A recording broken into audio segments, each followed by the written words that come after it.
नमस्कार, माझं नाव योगेश चिले।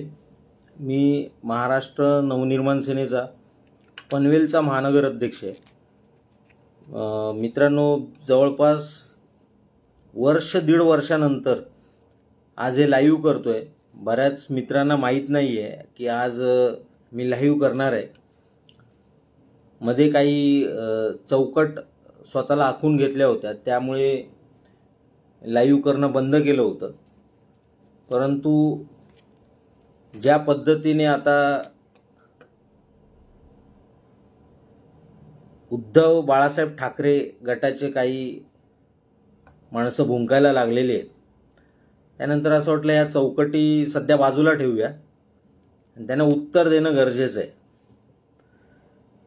कारण स्वतःच्या नेतृत्वाकडे अजिबात लक्ष न देता आपल्या नेतृत्वाने कशा पद्धतीने या महाराष्ट्रातल्या राजकारणाची माती केलेली आहे याचा कोणताही अभ्यास न करता ही बांडगुळं सध्या राजसाहेबांवर बोलतायत। माननीय राजसाहेबांनीच आम्हाला काही चौकटी आखून दिलेल्या आहेत, त्यामुळे आम्ही त्या चौकटीच्या बाहेर जाऊन यांना उत्तरं देत नाहीत। कारण माननीय साहेबांचं म्हणणंच असं आहे की महाराष्ट्राचं राजकारण आपल्याला घाणेरडं करायचं नाहीये। समोरचा कितीही शेण खाऊ दे, आपल्याला आपलं तोंड खराब करायचं नाहीये। परंतु ज्या पद्धतीने आता ही बाणगुळं बोलायला लागलेली आहेत, अशा वेळी वाटतं की या चौकटी काही कालावधीसाठी तरी बाजूला ठेवणं अत्यंत गरजेचं आहे। कारण आपल्या संयमाला कोणी आपला भित्रेपणा समजू नये अशी आमची इच्छा आहे। त्यामुळे याच्या पुढे अशा पद्धतीची लाईव्ह ही माझ्याकडून सतत होणार। कदाचित माझी भाषा आवडणार नाही माझ्या पक्षातल्या लोकांना, असं होऊ शकतं। बोलताना संयमानेच बोलेल, अपशब्द वापरणार नाही। परंतु समोरच्याने जी भाषा वापरली असेल तिला त्याच भाषेत उत्तर देणं भाग सुद्धा आहे। त्यामुळे काही प्रसंगी भाषा खराब होऊ शकतो आणि त्याच्याबद्दल मला अजिबात पश्चाताप सुद्धा वाटणार नाही। कारण काही लोकांची लायकीच अशी असते की त्यांना त्याच भाषेत उत्तर द्यावं लागतं। आता ही सगळी उत्तरं द्यायच्या आधी मुळात ज्या व्यक्तीसाठी ही चौकट तोडायचं मी ठरवलेलं आहे ती व्यक्ती काय आहे हे समजून घेणं सगळ्यांनी आवश्यक आहे। म्हणूनच मी माझ्या लाईव्हचं जे बॅनर टाकलं त्याचा विषयच मी असा टाकलेला की म्हणून आम्हाला सार्थ अभिमान आहे राजसाहेबांचा। का अभिमान बाळगायचा नाही राजसाहेबांचा? या महाराष्ट्रामध्ये जे काही बोटावर मोजता येतील इतके चांगले राजकारणी राहिलेले आहेत, त्यातले एक माननीय राजसाहेब आहेत। आणि ते का आहेत हे तुम्हाला आज मी सप्रमाण दाखवून देणार आहे।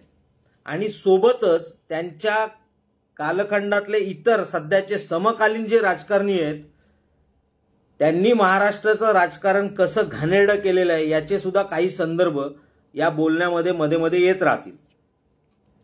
मी तुम्हाला सुरुवात करण्याच्या आधी महाराष्ट्राची पहिली राजकीय परंपरा काय होती हे समजावण्यासाठी एक छोटंसं उदाहरण देतोय। खूप ऐकण्यासारखं उदाहरण आहे। म्हणजे ज्यावेळी महाराष्ट्राचे मुख्यमंत्री माननीय कैलासवासी यशवंतराव चव्हाण होते तेव्हाचा हा प्रसंग आहे।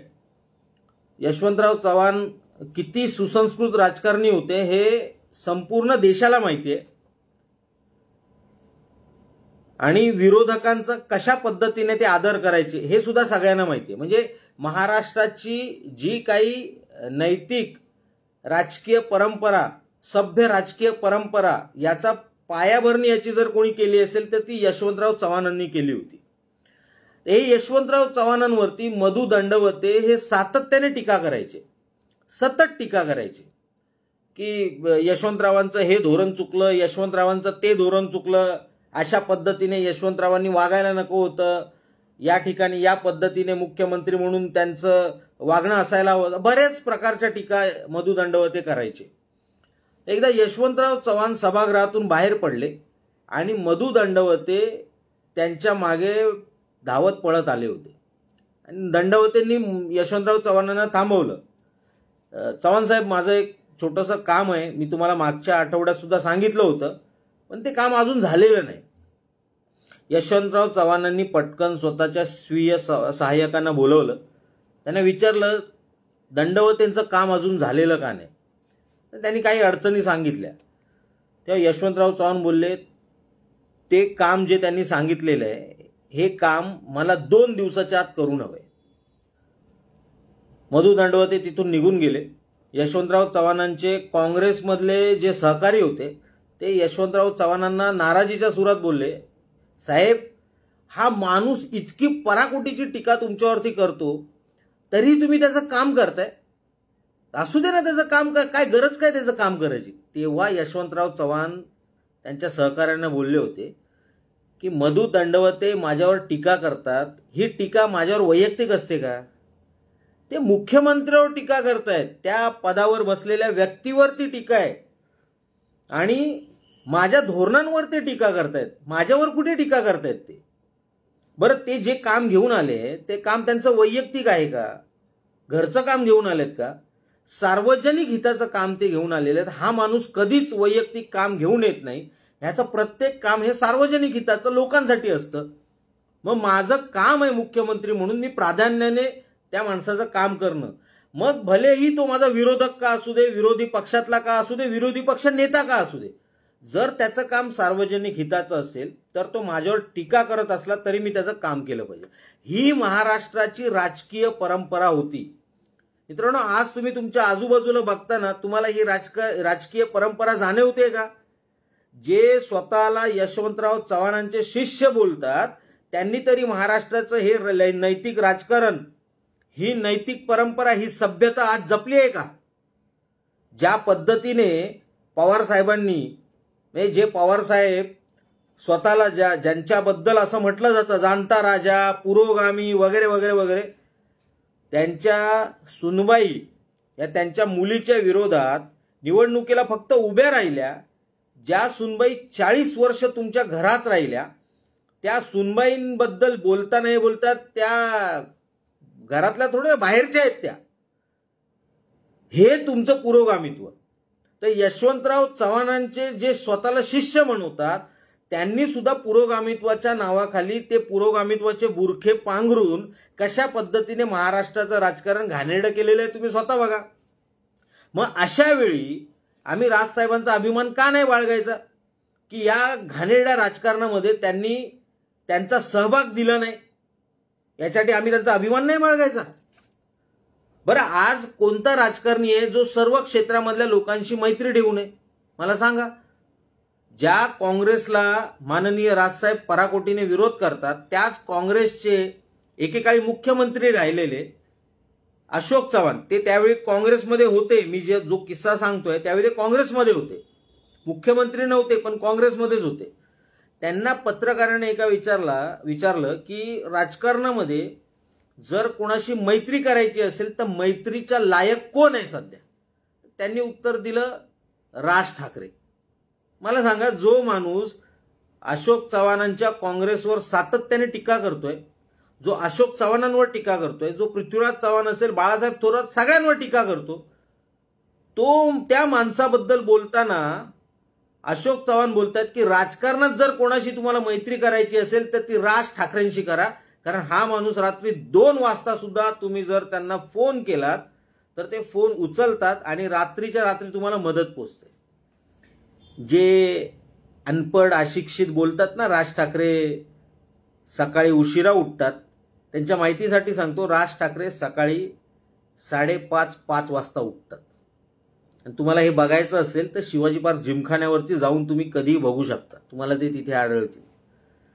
तुमच्या नेत्याला एक्सरसाइज वगैरे करायची सवय नाही. आमच्या नेत्याचं पर्सनॅलिटी जी काही सुंदर दिसते ना, त्याच्या मागे 10 वाजता 12 वाजता उठणाऱ्या माणसाची पर्सनॅलिटी राहत नाही अशी. या वयामध्ये ते सौंदर्य टिकून राहत नाही, त्यासाठी एक्सरसाइज लागतो, कसरत लागते आणि ती करण्यासाठी लवकर उठावं लागतं.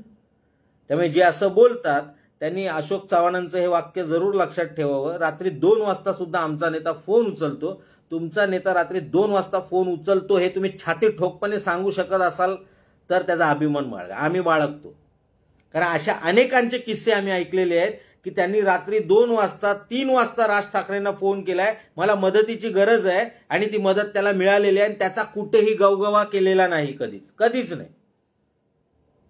सलीम जावेद असू देत, अजय अतुल असू दे, अजय अतुल तर स्वतः मान्य करतात आमचं करिअरच राज ठाकरेंनी घडवलेलं आहे, आमच्यावर इतकं प्रेम केलेलं आहे राज ठाकरेंनी. देवेंद्र फडणवीस असू देत, इतकी टीका देवेंद्र फडणवीसांवर केली तरी देवेंद्र फडणवीसांना आजही विचारलं की तुमचा चांगला मित्र कोण, तर ते राज ठाकरेंकडे बोट दाखवतात. नितीन गडकरींना विचारलं तुमचा जवळचा मित्र कोण, उद्धव ठाकरे की राज ठाकरे, आजही राज ठाकरेंकडे बोट दाखवलं जातं.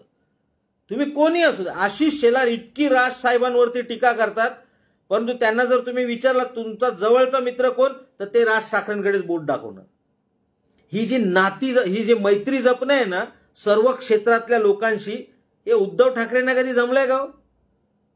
पवार साहेबांनी त्यांच्या सुरुवातीच्या कालखंडामध्ये हे जरूर केलं, आजही करतात, आजही ते मैत्री जपतात, आजही ते लोकांच्या मदतीला जातात, कलाकारांच्या मदतीला जातात, साहित्यिकांच्या मदतीला जातात. परंतु ती मदत करताना बऱ्याच वेळा त्यांचा राजकीय हेतू सुद्धा समोर आलेला आहे. असं कधी राज ठाकरेंच्या बाबत समोर आलंय का की एखाद्याला मदत केली आणि त्या मदतीच्या मागे त्यांचा राजकीय हेतू आहे? असं मला एक प्रसंग दाखवा, एक नेता उठून बोलू दे की ही मदत केली ना याच्या मागे राजकीय हेतू होता. एक कलाकार उठून बोलू दे ही मदत राज ठाकरेंनी आम्हाला केली याच्या मागे राजकीय हेतू होता. त्यामुळे आज हा एकमेव असा राजकारणी आहे ज्याच्या मनामध्ये मदत करताना राजकारण नसतं, स्वार्थ नसतो. मग का नाही अभिमान बाळगायचा आम्ही राज ठाकरेंचा? आम्ही बाळगणार. आता हल्ली ज्याची उणीव, मी जो मधु दंडवतेंचा आणि यशवंतराव चव्हाणांचा प्रसंग सांगितला, हा नीतिमत्तेवरचा प्रसंग आहे. तर मला सांगा तुमच्या आजूबाजूला एवढे राजकारणी आहेत, कोण नीतिमत्ता जपताय? वाच कोणी उठताय, मोदींचा फोटो लावणार, खासदार बनणार, नंतर बोलणार आम्हाला मोदींबरोबर काम नाही करायचंय, आम्ही काँग्रेस बरोबर जातो, मतं घेणार मोदींच्या नावावर, जाणार काँग्रेस बरोबर. कोणी जपली नीतिमत्ता? शरद पवार आज एवढ्या बुंबा मारतायत. शरद पवारांनी बीजेपीला सगळ्यात आधी सपोर्ट दिला होता बाहेरून. अजित पवारांना कशाला नावं ठेवतात? बाहेरून सपोर्ट जो ज्यावेळी बीजेपीचं सरकार पडत होतं त्यावेळी सपोर्ट देणारे कोण होते? शरद पवार होते. तेव्हा नीतिमत्ता आठवली नाही का? उद्धव ठाकरे बोललेले यापुढे मी कोणाच्या दारात कटोरा घेऊन जाणार नाही, अख्खं वाडगं घेऊन काँग्रेसने राष्ट्रवादीच्या दारात गेले. तुम्ही नीतिमत्ता शिकवता राज ठाकरेंना. किती उदाहरणं द्यायची यांची उदाहरणं दिले तर 2 तासाचा लाईव्ह होईल, इतकी उदाहरणं आहेत. आता मी तुम्हाला राज ठाकरेंची काय उदाहरणं सांगतो, राज साहेबांची. नीतिमत्ता जपणं काय असतं ते तुम्हाला कळेल. अतुल भातखळकर हे आज बीजेपीचे फायर ब्रँड आमदार आहेत. हे अतुल भातखळकर एकदा बीजेपीवर नाराज झाले होते आणि राज साहेबांकडे आले होते की साहेब कंटाळा आलाय, तुमच्या सोबत घ्या मला. भातखळकर हे पहिल्यापासून बीजेपीमध्ये आहेत. मला वाटतं कदाचित राष्ट्रीय स्वयंसेवक संघामध्ये सुद्धा, RSS मध्ये सुद्धा ते होते. तेव्हा राज साहेबांनी त्यांना पहिली तर अडचण विचारली, तुझ्या पक्षात तुला अडचण काय? त्यांनी ती सांगितली. त्यानंतर त्यांनी गडकरी साहेबांना फोन केला की अतुल माझ्याकडे आलेला आहे, ही अडचण आहे, चांगला कार्यकर्ता आहे, त्याला परत त्याचं काय प्रश्न असतील ते सोडवून त्याला परत घे पक्षामध्ये. तेव्हा गडकरींचं अतुल भातखळकरांचं बोलणं झालं, त्यांना परत बोलवलं गेलं आणि आज अतुल भातखळकर हे बीजेपीचे आमदार आहेत. तेव्हा ते आमदार नव्हते. त्याच बीजेपीने त्यानंतर माननीय राजसाहेबांचे प्रवीण दरेकर, राम कदम, मंगेश सांगळे घेतले ना हे आमदार. आम्ही नाही कधी एका शब्दाने काय बोललो, आम्ही नीतिमत्ता जपली. आमच्या साहेबांनी नीतिमत्ता जपली म्हणून एका चांगल्या कार्यकर्त्यावरती बंडखोरीचा, गद्दारीचा ठपका लागू नये म्हणून त्याच्या उच्च नेत्याशी बोलून त्याला परत त्याच्या पक्षात पाठवलं आणि तो आज आमदार आहे. कुठल्या पक्षाने ही नीतिमत्ता जपली हो? जे उद्धव ठाकरे आज रडतात, माझे 40 आमदार चोरले, माझे वडील चोरले, त्याच उद्धव ठाकरेंनी माननीय अमित साहेब आजारी असताना आमच्या पक्षाचे 6 नगरसेवक, 7 मधले 6 नगरसेवक पैसे देऊन चोरले. आम्ही नाही कधी रडत बसलो या बाबतीत. आम्ही नीतिमत्ता जपली. आणि तुम्हाला ते नीतिमत्ता जपणं काय असतं ना राजकारणात राहून, किती कठीण गोष्ट आहे. तुम्हाला एक उदाहरण देतो अजून. तुम्हाला आठवतं का कधी मनसेने पोट निवडणूक लढवली? आत्तापर्यंत मनसेने एकही पोट निवडणूक लढवली नाही. याचं कारण ज्यावेळी राजसाहेबांना विचारलं गेलं तेव्हा त्यांनी सांगितलं की एखादा एखाद्या मतदारसंघातले मतदार हे जर कोणाला निवडून देतात तर ते त्या पक्षाला मतदान करत असतात. मग जर ते मतदान ते त्या पक्षाला करतायत तर ते 5 वर्षासाठी मतदान केलेलं असतं, 1 किंवा 2 वर्षासाठी नसतं ते. मग जर त्या विधानसभेतला एखादा आमदार किंवा नगरसेवक तो वारला तरी मतदान 5 वर्षासाठी आहे. त्यामुळे त्याच पक्षाचा नगरसेवक किंवा आमदार त्या विधानसभेमध्ये पाहिजे. दुसऱ्या पक्षाने शक्यतो तिथे निवडणूक लढवू नये, ही त्यांची विचारसरणी आहे. सांगा, इतर कोणताही पक्ष अशी विचारसरणी करतो का?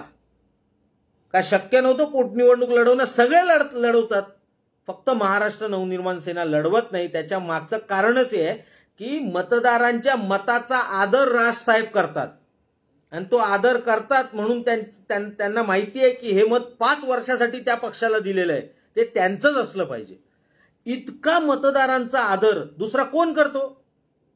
मी मगाशी सुद्धा बोललो, जे आज काँग्रेसच्या विरोधात मतदान लोकांकडून मागून घेत आहेत ते उद्या काँग्रेसच्या सोबत ज्यावेळी सत्तेत जाऊन बसतात त्यावेळी तो मतदारांचा अपमान असतो. असा अपमान कधी राज ठाकरेंनी त्यांच्या आयुष्यात केलाय का? मग का नाही राजसाहेबांचा आम्ही सार्थ अभिमान बाळगायचा?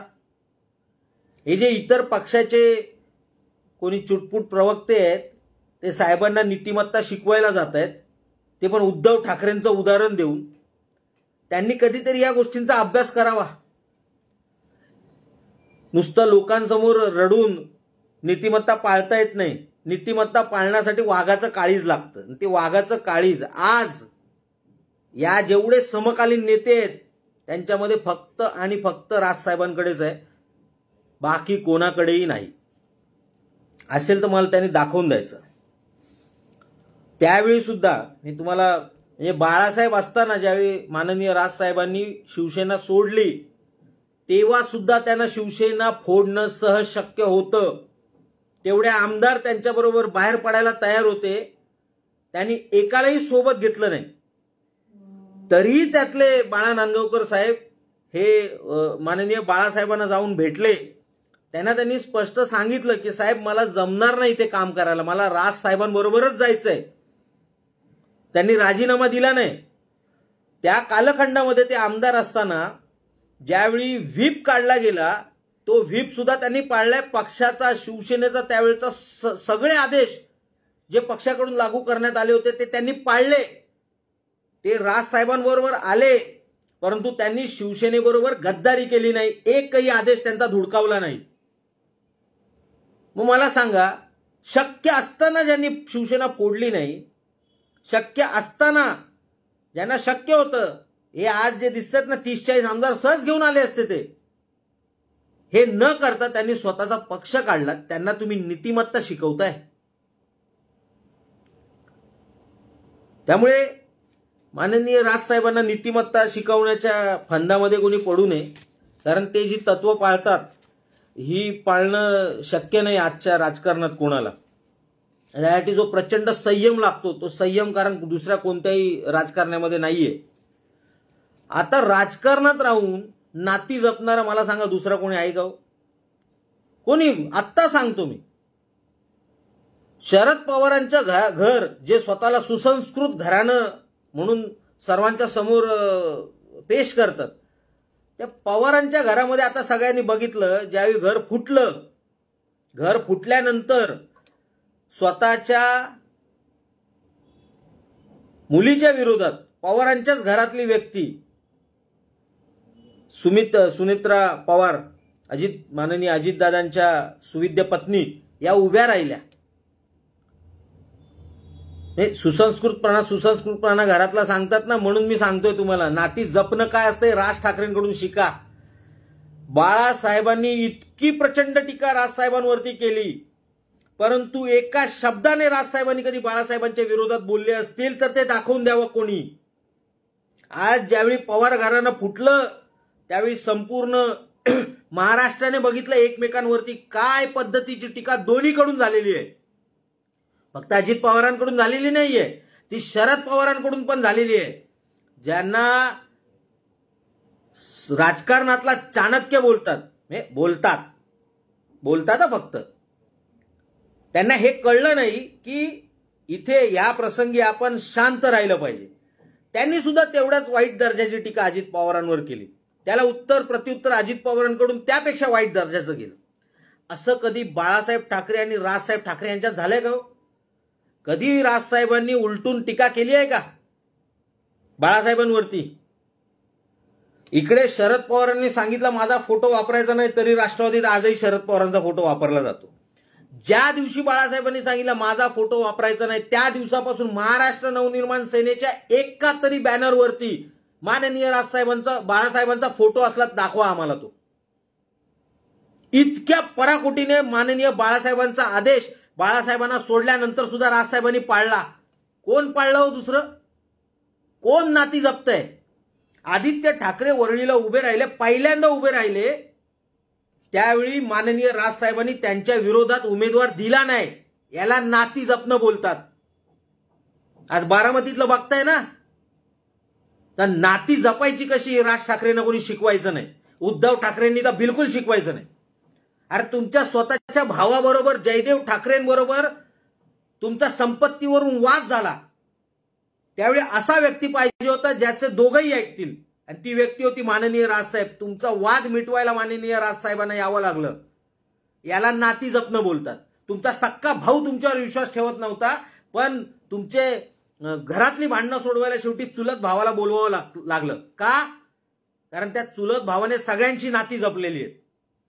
आज बिन्नू माधव ठाकरेंच्या घरचे असतील, जयदेव ठाकरेंच्या घरातले असतील, अगदी आपल्या स्मिता ठाकरे असतील, ह्या सगळ्या ठाकरे घराण्यांचं आजही उद्धव ठाकरेंशी पटत नाही, परंतु राज ठाकरेंशी त्यांचे जिव्हाळ्याचे संबंध आहेत.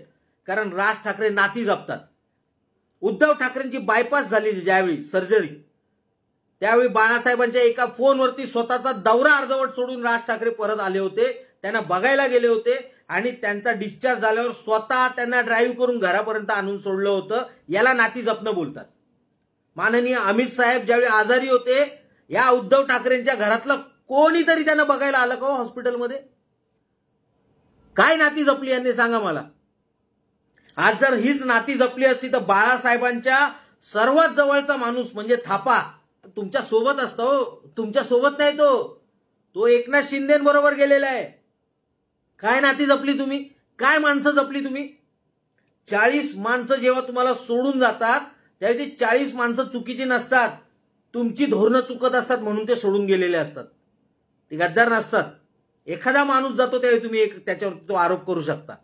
40 माणसं 12 13 खासदार तुम्हाला सोडून जातात, तेव्हा कळतं की तुम्ही काय नाती जपलेली आहेत ती.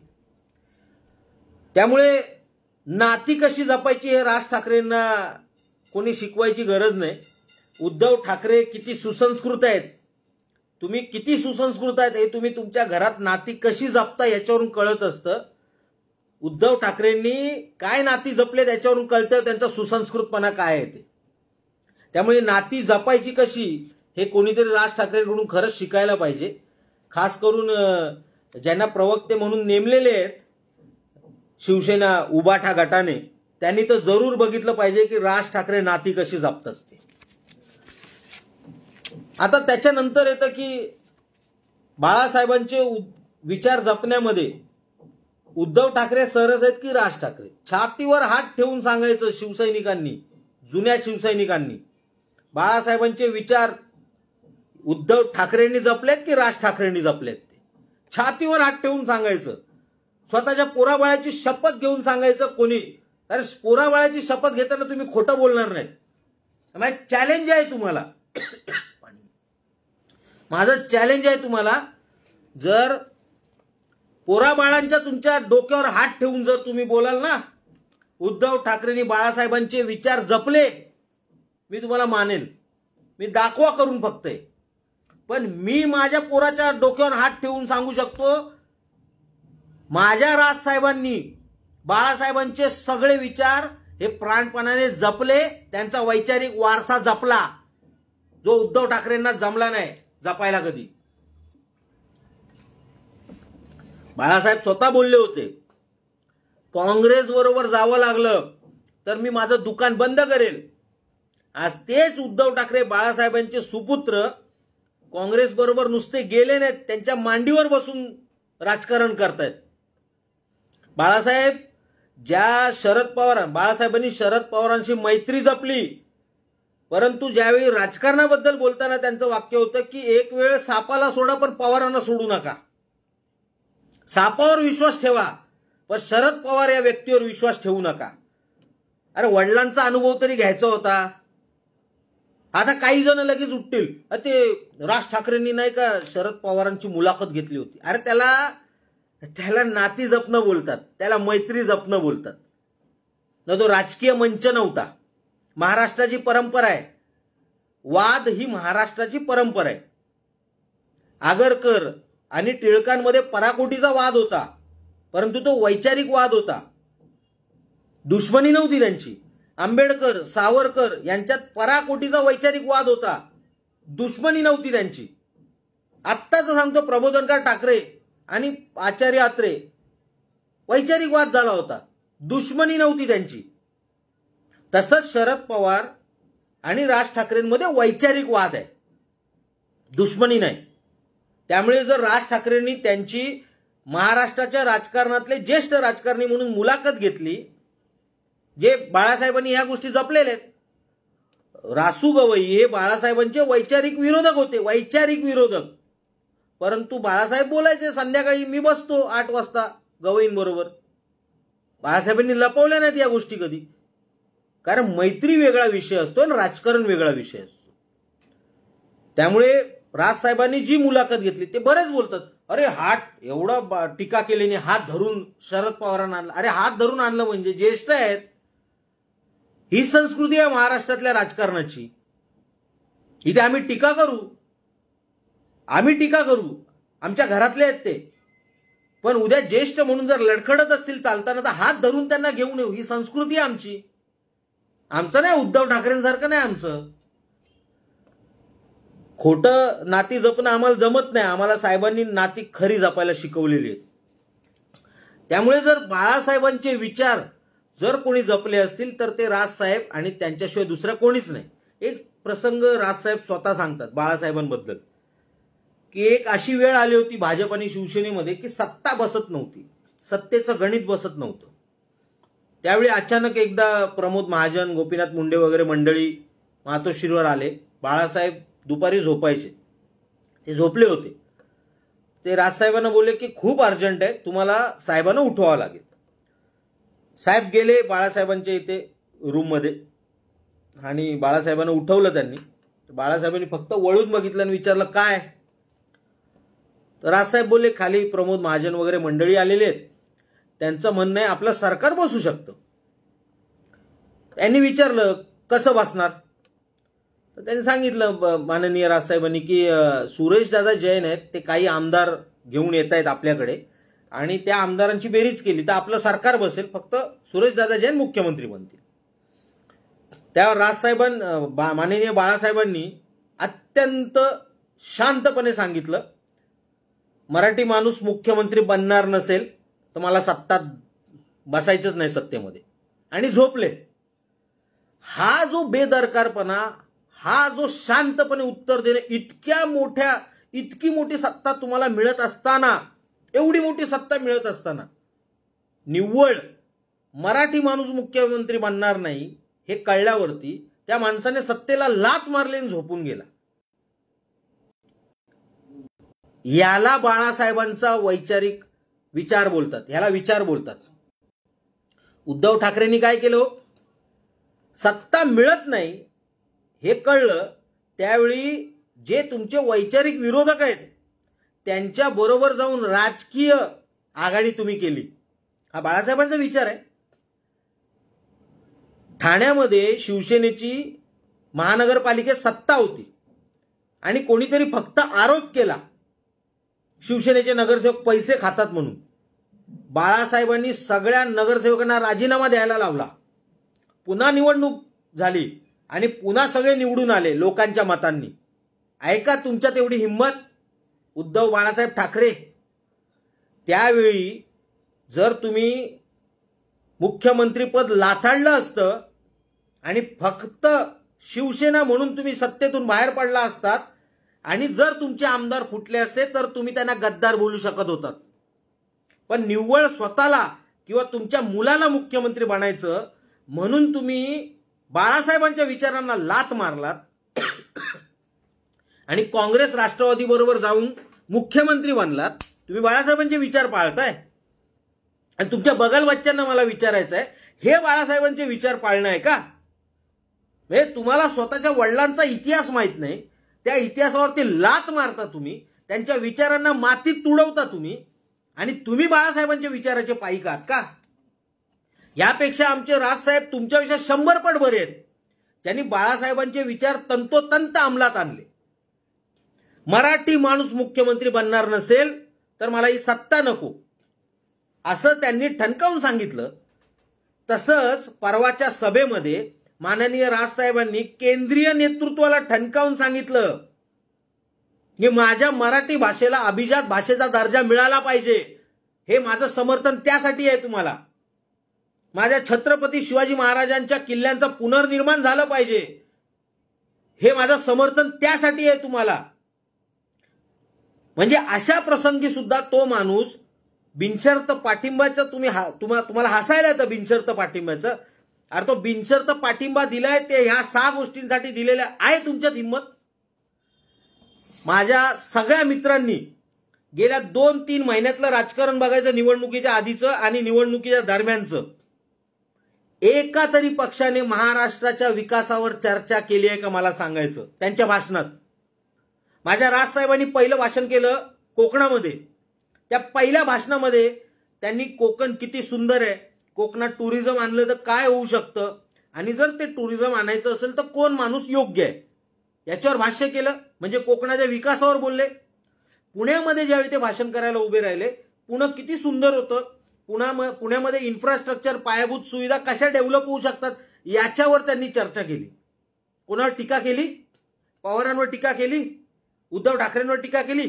छोटंफार राजकीय बोलायचं असतं तेवढं बोललं, परंतु 100रातले 99 वाक्य ही फक्त पुणे आणि कोकणाच्या विकासावर बोलले ते.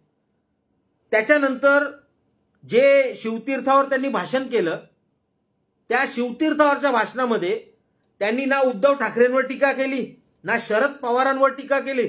त्यांनी फक्त महाराष्ट्राची आजची काय गरज आहे याच्यावरती चर्चा केली. आणि हे कोणाला जर शक्य असतं तर हे फक्त बाळासाहेबांना शक्य होतं. त्याच्यानंतर जर ते कोणी शक्य करून दाखवलं तर ते माननीय राजसाहेबांनी.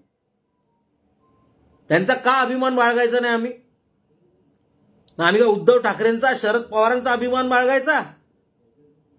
त्यामुळे माझ्या सर्व महाराष्ट्र सैनिकांना विनंती आहे, जिथे साहेबांबद्दल बोलतील तुटून पडायचं यांच्यावरती, सोडायचं नाही यांना बिलकुल.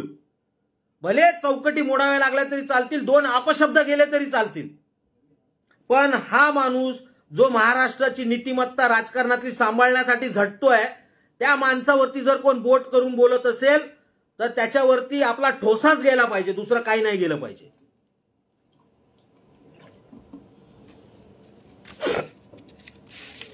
त्यामुळे माझी सगळ्यांना हात जोडून विनंती आहे, माझ्या सर्व महाराष्ट्र सैनिकांना, याच्या पुढे आपल्याला तुटून पडायचं आहे. याच्या पुढे मी आज फक्त राजसाहेबांचा अभिमान का बाळगतोय याच्यावरती बोललोय. याच्या पुढे जर राजसाहेबांवरती कोण तोंड सोडणार असेल तर आपल्या सगळ्यांना त्यांच्यावर तोंड सोडायचं आहे. भले त्यांना वाईट वाटू दे किंवा महाराष्ट्रात हे बघा, नीतिमत्ता जपण्याचा ठेका काय सगळ्यांनी घेतलेला नाही.